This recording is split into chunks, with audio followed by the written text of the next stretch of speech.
मिथुन राशि के जातक बहुत आकर्षक होते हैं। वे शारीरिक और मानसिक रूप से मजबूत होते हैं। जीवन में हमेशा कुछ नया करना चाहते हैं। इस राशि के लोग बुद्धिमत्ता को महत्व देते हैं। इस राशि के लोग बहुमुखी प्रतिभा के धनी होते हैं। राशि स्वामी बुध होने के कारण यह अपने बोलने के अनोखे अंदाज से दूसरों को आकर्षित कर लेते हैं। वैदिक ज्योतिषशास्त्र की गणना और चंद्र राशि के आधार पर प्रसिद्ध ज्योतिषाचार्य पम गणेशाचार्य द्विवेदी बता रहे हैं कि मिथुन राशि वालों के लिए नया वर्ष 2024 कैसा रहने वाला होगा। वर्ष की शुरुआत में सप्तम स्थान पर गुरु ग्रह की दृष्टि प्रभाव से आप व्यापार में उन्नति प्राप्त करेंगे। नया व्यापार करने के लिए समय अनुकूल है। व्यापार में आपको भाइयों का पूर्ण सहयोग प्राप्त होगा। एकादश स्थान पर गुरु और शनि के संयुक्त गोचरीय प्रभाव से अधिकारियों और वरिष्ठ लोगों का सहयोग मिलेगा। आय में वृद्धि होगी। वर्ष भर शनि की तीसरी दृष्टि आपके आय भाव पर पड़ती रहेगी। इससे आपकी आय अच्छी होगी और सबसे खास बात यह है कि आप बचत करने के बारे में सोचेंगे। अप्रैल के बाद से गुरु का गोचर 12वें में भाव पर होगा, इसलिए ज्यादातर पैसा आपकी यात्राओं पर खर्च होगा।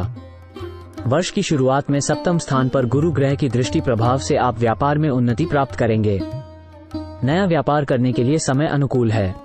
व्यापार में आपको भाइयों का पूर्ण सहयोग प्राप्त होगा।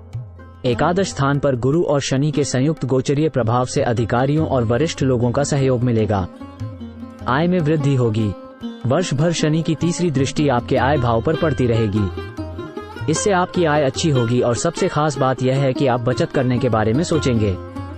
अप्रैल के बाद से गुरु का गोचर 12वें में भाव पर होगा, इसलिए ज्यादातर पैसा आपकी यात्राओं पर खर्च होगा।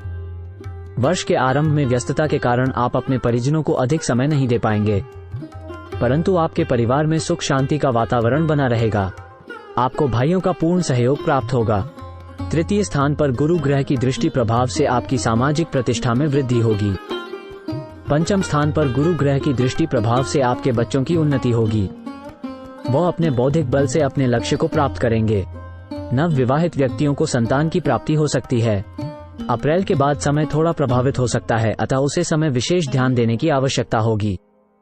मानसिक रूप से इस वर्ष आप संतुष्ट रहेंगे। किसी प्रकार की कोई चिंता परेशानी नहीं होने के कारण आपका स्वास्थ्य इस वर्ष अनुकूल बना रहेगा। अप्रैल के बाद समय प्रतिकूल होने के कारण छोटी मोटी बीमारियों से आपका स्वास्थ्य प्रभावित हो सकता है। इसलिए योगाभ्यास और नियमित दिनचर्या से स्वयं को संतुलित रखने का प्रयास करना चाहिए। एकादश भाव में गुरु के प्रभाव से धनागम में निरंतरता बनी रहेगी। यह वर्ष धन आगमन के स्रोतों में वृद्धि के लिए विशेष अनुकूल है। इस समय के अंतराल में आप कोई बड़ा निवेश करेंगे। निवेश या आर्थिक मामले में कोई बड़ा निर्णय लेने से पहले उसे क्षेत्र से जुड़े अनुभवी लोगों की सलाह अवश्य लें। केतु के इस साल चतुर्थ भाव में रहने से आपको जमीन से जुड़े कोई काम या पैतृक संपत्ति के लिए अचानक से कुछ यात्राएं करनी पड़ सकती हैं। पंचम स्थान पर गुरु की दृष्टि विद्यार्थियों के लिए यह वर्ष शुभ है। इस वर्ष उच्च शिक्षा हेतु श्रेष्ठ शैक्षिकी संस्थान में प्रवेश मिल जाएगा। अप्रैल के बाद छठे स्थान पर गुरु एवं शनि के संयुक्त दृष्टि प्रभाव से प्रतियोगिता परीक्षाओं में सफलता प्राप्त होगी। जो लोग विदेश में जाकर शिक्षा प्राप्त के लिए प्रयास कर रहे हैं, उनको इस वर्ष अप्रैल के बाद सफलता मिलेगी। वर्ष 2024 को और उत्तम बनाने के लिए गुरुवार के दिन चने की दाल, केला, बेसन के लड्डू इत्यादि पीली वस्तुओं का दान करें। गुरुवार का व्रत रखें। बुधवार को गणपति भगवान के मंदिर में दूर्वा चढ़ाएं।